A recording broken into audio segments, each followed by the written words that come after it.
Mit den Parkfunktionen Ihres Fahrzeugs gehören Schwierigkeiten des Einparkens der Vergangenheit an. Nutzen Sie auf engen Parkplätzen den Umgebungsüberwachungsmonitor. Schalten Sie ihn eher, um SVM zu aktivieren.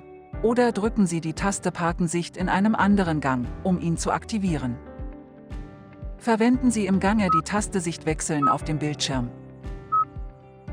um verschiedene Winkel in der Hecksicht zu überprüfen.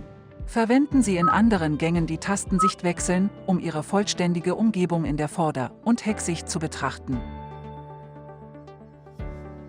Der Kollisionsvermeidungsassistent beim Rückwärtseinparken trägt dazu bei, Unfälle beim Rückwärtsfahren zu vermeiden. Drücken Sie die Taste Parksicherheit und halten Sie sie gedrückt, um PCA ein- oder auszuschalten.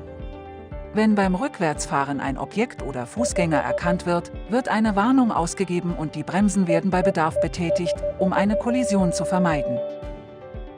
Wenn Sie beim Einparken Schwierigkeiten mit dem Einschätzen von Abständen haben, probieren Sie es doch einmal mit der Einparkhilfe. PDV wird automatisch aktiviert, wenn Sie ihn erschalten. Wenn Sie vom Rückwärtsgang in den Fahrmodus schalten und Ihre Geschwindigkeit weniger als 10 km/h beträgt, wird durch Drücken der Taste Parksicherheit die PDV-Funktion an der Fahrzeugfront aktiviert. Dadurch werden Objekte und Fußgänger in ihrer Umgebung erkannt. Je nach Abstand werden 3 unterschiedliche Warnstufen ausgegeben.